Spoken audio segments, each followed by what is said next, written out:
बहुत ही मजे में होंगे और अपनी क्लास को कंटिन्यू कर रहेंगे। तो मैं खुशी मैम और आज के आपके लिए हम लाए हैं वेरी इंपॉर्टेंट टॉपिक जिसका नाम है ब्लड।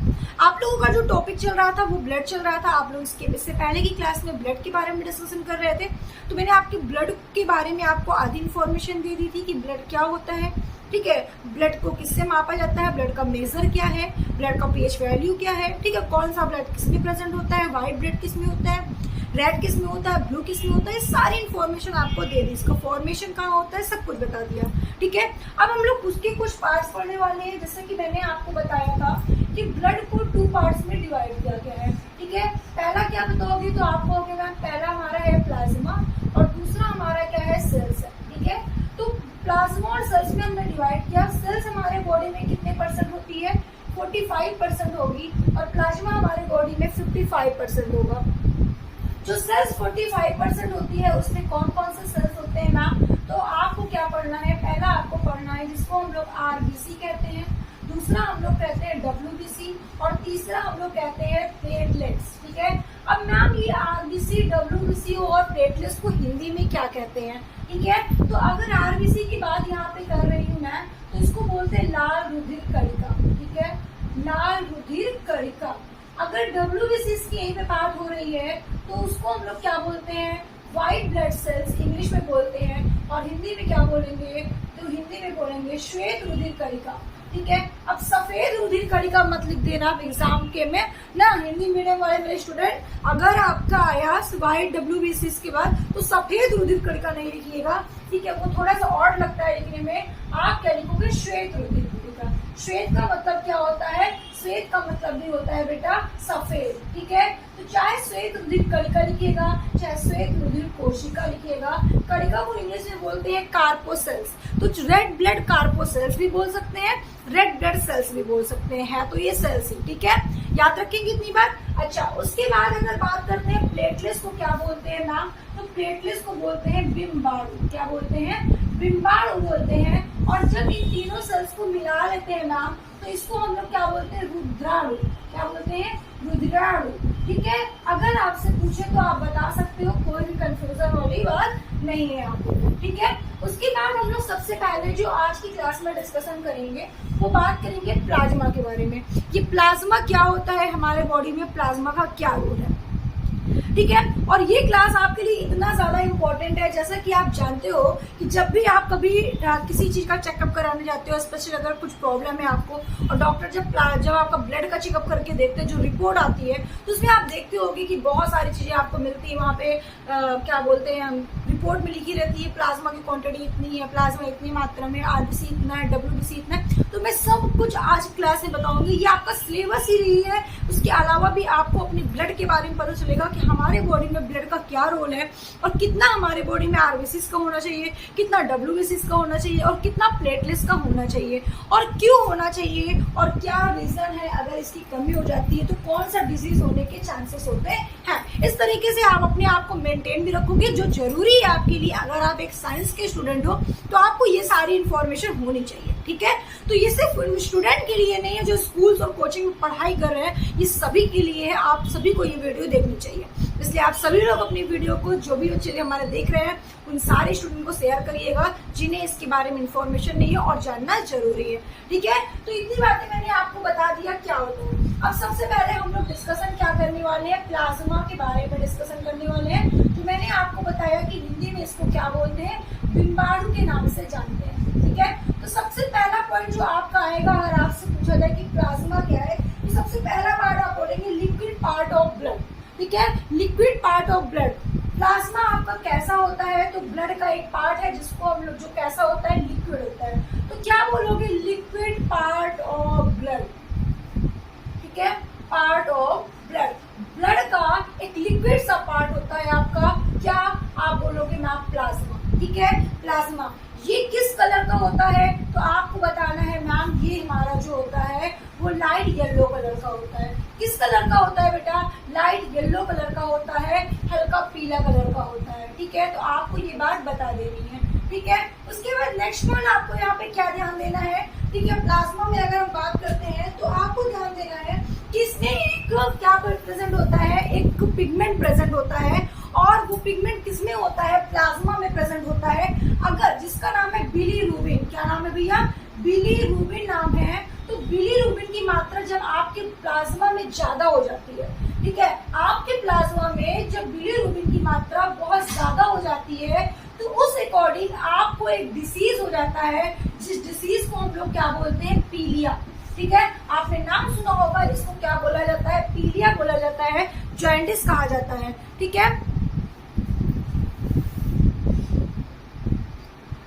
तो अब आप सोच रहे होंगे कि मैम ये पीलिया और जॉन्डिस जो हो रहा है वो किसकी वजह से हो रहा है? क्या बिलीरुबिन की मात्रा ज्यादा होने से हो रहा है? बिल्कुल। आपको याद रखना है कि जब डॉक्टर के पास आप जाओगे तो डॉक्टर जब रिपोर्ट देगा आपको ब्लड का, तो उसमें लिखा रहेगा कि बिलीरुबिन की मात्रा आपकी इतनी है ना, मतलब आपकी बिलीरुबिन की मात्रा ज्यादा हो गई है, जिसकी वजह से आपको क्या हो गया है? जॉन्डिस जैसे डिसीज हो गया है, पीलिया नामक रोग हो गया है। तो पीलिया नामक रोग आपको कब होगा? जब आपकी बॉडी में क्या होगा? प्लाज्मा में क्या हो जाएगा? बिलीरुबिन की मात्रा ज्यादा हो जाएगी।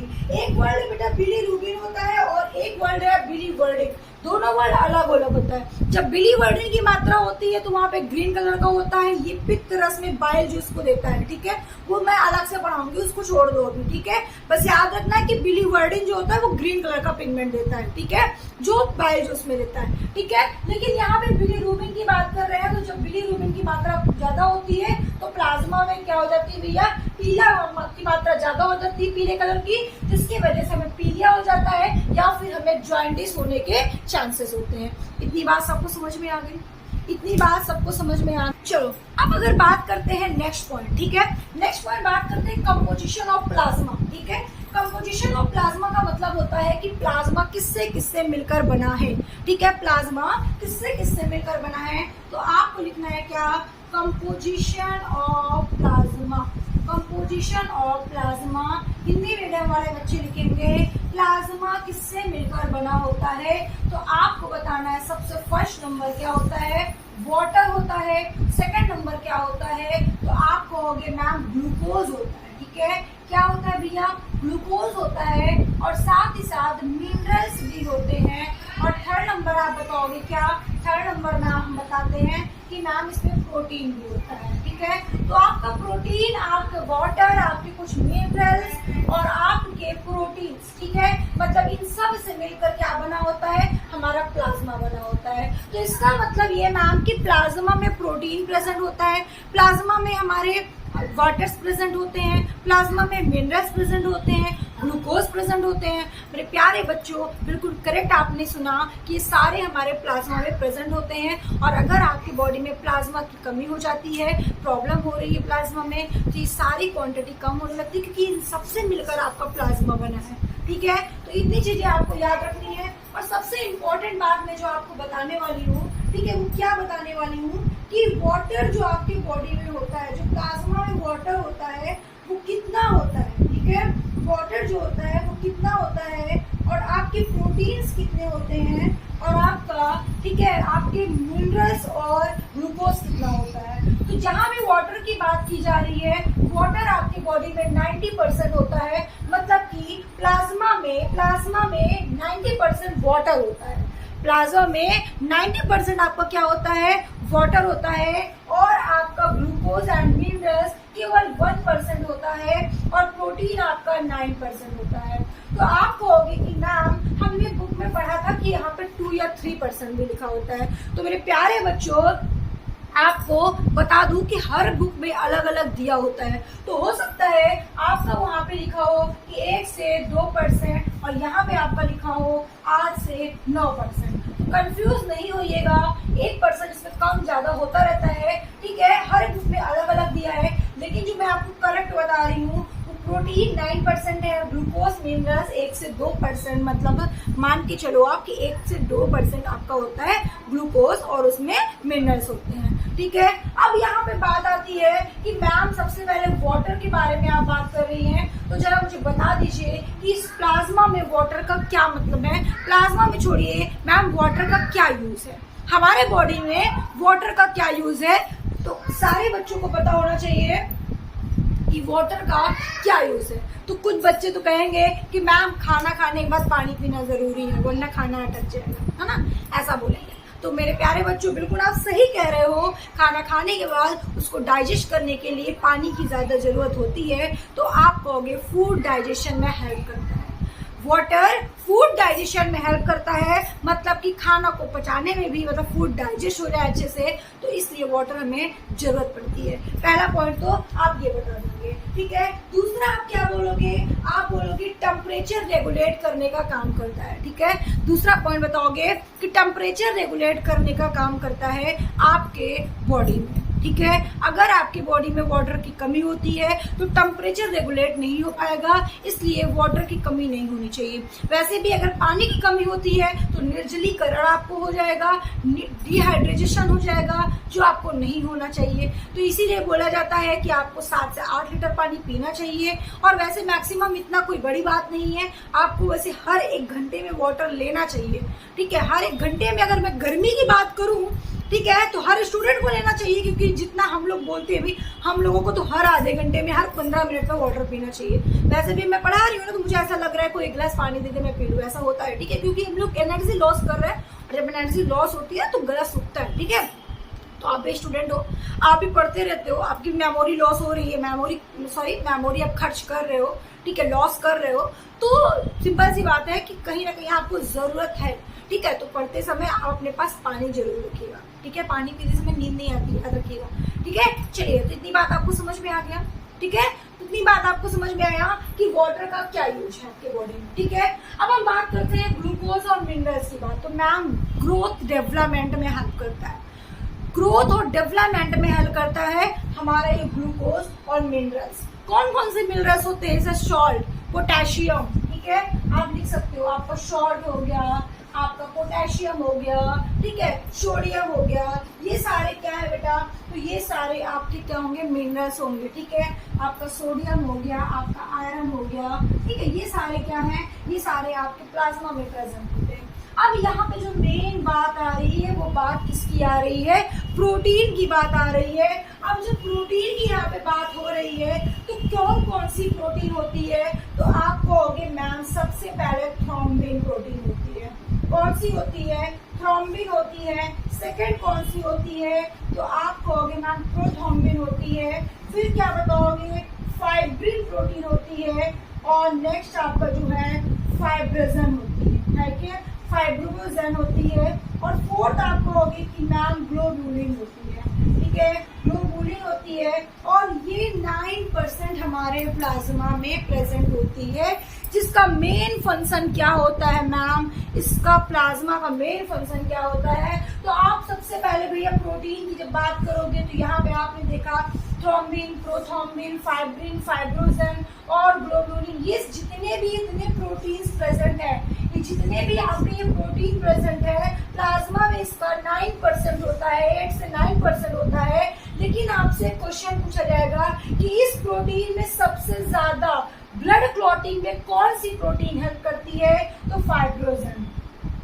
फाइब्रोजन आपकी जो होती है वो ब्लड क्लॉटिंग में सबसे हेल्पफुल होती है, ठीक है। ये प्रोटीन अगर कमी हो जाएगी, इस प्रोटीन की अगर कमी हो जाएगी, तो आपके बॉडी में ब्लड क्लॉटिंग मिलने में काफी समस्या हो सकती है, प्रॉब्लम हो सकती है। तो ये प्रोटीन आपकी बॉडी में या आपके प्लाज्मा में कमी नहीं होनी चाहिए, ठीक है। वैसे सारे प्रोटीन्स हेल्प करते हैं, लेकिन सबसे ज्यादा मात्रा में जो होता है, तो आप कहोगे मैम सबसे ज्यादा मात्रा में अगर हम यहाँ पे बात कर रहे हैं, तो किसके बारे में बात करेंगे, फाइब्रोजन, ठीक है, फाइब्रोजन के बारे में हम डिस्कशन करेंगे। तो आपको यहाँ तक सबको समझ में आ गया, ठीक है।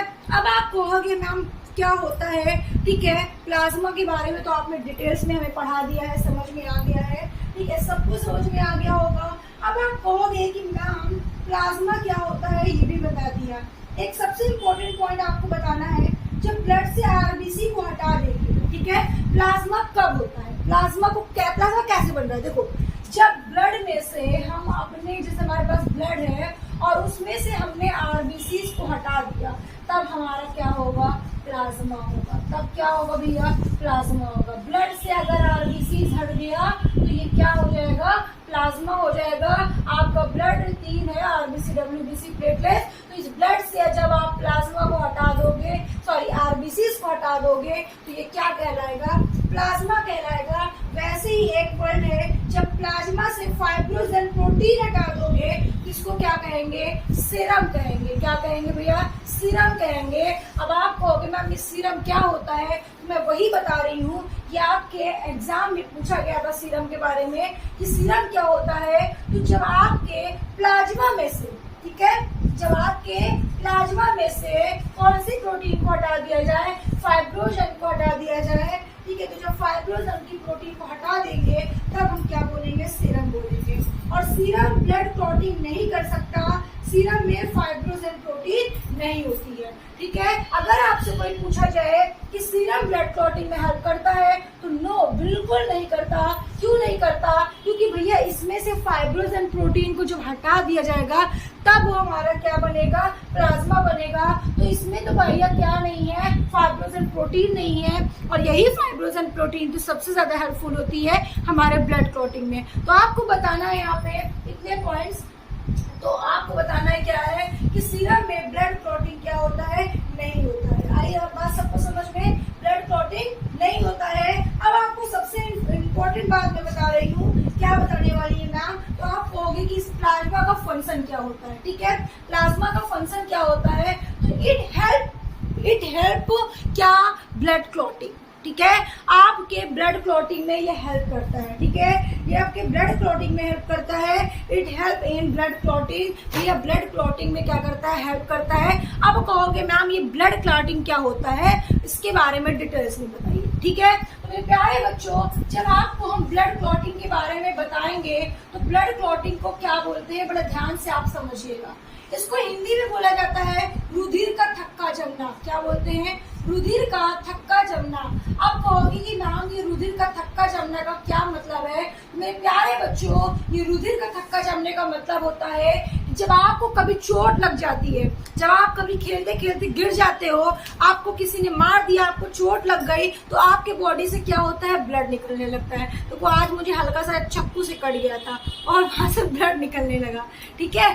तो यहाँ पे जब ब्लड निकल रहा है, तो अगर हमारे बॉडी में ब्लड क्लॉटिंग नहीं हो रहा है, अगर हमारे बॉडी में ब्लड क्लॉटिंग नहीं हो रहा है, तो हमारा ब्लड जो निकल रहा है वो बंद नहीं होगा, ठीक है। काफी टाइम लग जाते हैं ब्लड को बंद करने में, मतलब ये कि वैसे भी ब्लड क्लॉटिंग होने में 7 से 8 मिनट लग जाते हैं ब्लड क्लॉटिंग होने में, ठीक है। तो मेरे प्यारे बच्चों, आप सोचो जिसके बॉडी में हो ही नहीं रहा है ब्लड क्लॉटिंग, उसका ब्लड रुकने के चांसेस नहीं होते हैं। कितना भी डॉक्टर पट्टी बांधे, मेडिसिन यूज करता है उसमें, लेकिन ब्लड रुकता नहीं है। इसीलिए आपकी बॉडी में ब्लड क्लॉटिंग का होना बहुत जरूरी है, ठीक है। और आपसे एक क्वेश्चन पूछा जाएगा कि ब्लड क्लॉटिंग में कौन सा मिनरल्स हेल्पफुल होता है, कौन सा एलिमेंट्स होता है, तो आप बताओगे पोटेशियम होता है। पोटेशियम ब्लड क्लॉटिंग में हेल्प करता है। तो आपके बॉडी में पोटेशियम की भी कमी नहीं होनी चाहिए। अगर आपकी बॉडी में पोटेशियम की कमी हो गई तो आपकी बॉडी में भी यह ब्लड क्लॉटिंग नहीं होगा, ठीक है। तो प्लाज्मा का मेन फंक्शन क्या होता है, तो मैंने आपको बता दिया, ये प्लाज्मा का मेन फंक्शन ब्लड क्लॉटिंग है। और एक चीज आपको बता दूं कि एनर्जी प्रोडक्शन में भी हेल्प करता है आपका, क्योंकि ग्लूकोज को ट्रांसपोर्ट करने का काम भी करता है, इसलिए एनर्जी प्रोडक्शन में भी क्या करता है भैया, हेल्प करता है। और ह्यूमन बॉडी में ब्लड का पीएच को रेगुलेट या संतुलन करने में भी हेल्प करता है आपका प्लाज्मा। जो सबसे इम्पोर्टेंट बात मैं आपको बता रही हूँ, आपसे पूछा जाएगा, ठीक है, कि पीएच वैल्यू को रेगुलेट करने का काम कौन करता है, तो आपको बताना है कि ह्यूमन बॉडी में ब्लड की पीएच वैल्यू को रेगुलेट करने का काम कौन करता है भैया, ये प्लाज्मा करता है। कौन करता है, प्लाज्मा करता है। अगर आपके प्लाज्मा में इन्फेक्शन है तो पीएच आपका कम या तो ज्यादा हो जाएगा, इक्वल नहीं रहेगा, जितना होना चाहिए आपका पीएच वैल्यू उतना नहीं रहेगा, कम होगा या तो ज्यादा होगा। इसलिए आपको अपना प्लाज्मा एकदम कंप्लीट बना के रखना है। जितनी इसकी क्वांटिटी होती है 50% आपका इतना होना चाहिए, वरना आपके बॉडी में ब्लड क्लॉटिंग नहीं होगा। तो ये हुआ आपका प्लाज्मा का फुल डिटेल्स क्लास। मैंने आपको प्लाज्मा के बारे में बता दिया। कल की क्लास में हम लोग आरबीसी, डब्ल्यूबीसी और प्लेटलेट्स के बारे में डिस्कशन करेंगे, जो कल की वीडियो में बात करने वाले हैं। तो आज के लिए इतना ही। अगर आपको वीडियो पसंद आया तो लाइक करिए, शेयर करिए और अपने सारे स्टूडेंट को त्रिशांत एकेडमी के बारे में बताइए, जो आपको फ्री क्लासेस दे रही है और साथ ही साथ आपको नोट्स भी प्रोवाइड कराएगी। और सबसे जो इम्पोर्टेंट बात ये है मेरे लिए कि आपको पूरी तैयारी कराने की इस बात की गारंटी लेती है, उसकी क्लासेस कंटिन्यू रहेगी। और सबसे इम्पोर्टेंट ये है कि एमसीक्यूज आपका कराया जाएगा, किस टाइप से आपके 9th में क्वेश्चंस पूछे जाते हैं वो आपको बताया जाएगा। हर तरह से आपका पूरा प्रिपरेशन कराया जाएगा फाइनल एग्जाम का। तो जुड़े रहिए ऐसी हमारे त्रिशांत एकेडमी से। और अगर आपने अभी तक चैनल को सब्सक्राइब नहीं किया तो चैनल को सब्सक्राइब करिए।